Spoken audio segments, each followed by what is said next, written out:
What's up, fam? This is Marielle. I'm a singer. I am a songwriter. I'm a worship leader.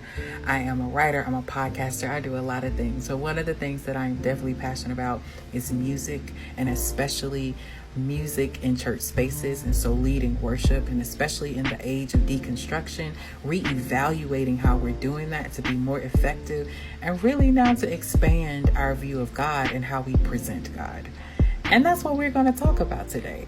So for the past few weeks, I've been doing a series called For the Progressive Worship Leader, and we've been talking about various things. We've talked about song choices, we've talked about theology, we've talked about the congregation or the community that you're leading in. Today, I really want to focus on expanding our view of God through song.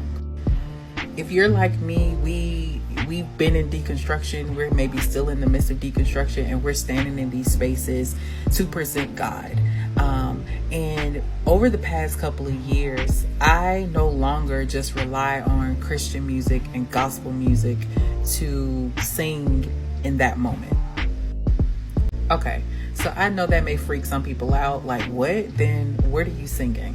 Well, in the space that I serve in, we sing what we call God music, meaning it's music that we see God in. So it may not necessarily be a Christian song or a gospel song, but maybe it's a song that, an artist has sung that we just, the lyrics and what the lyrics are saying, we can see God in. And that's what we choose to sing in that moment. That represents that moment very well.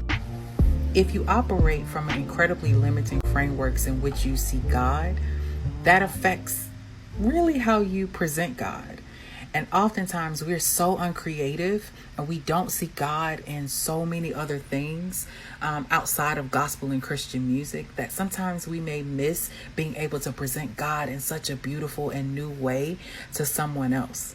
A big part of deconstruction should be expanding our viewpoint of God, expanding who and what we see God in, not just these incredibly limiting frameworks in which we've been operating in the traditional church space. To me, that's one of the things that sets progressive theology and affirming spaces apart, is because we refuse to limit God. We refuse to limit who God speaks through. We refuse to limit the songs that God speaks through. And as we've talked about before, a lot of the worship music has not caught up to deconstruction, has not caught up to our evolving theology. So expanding your view of God, sometimes you'll find the music that you need that may not be traditional Christian music to explain God.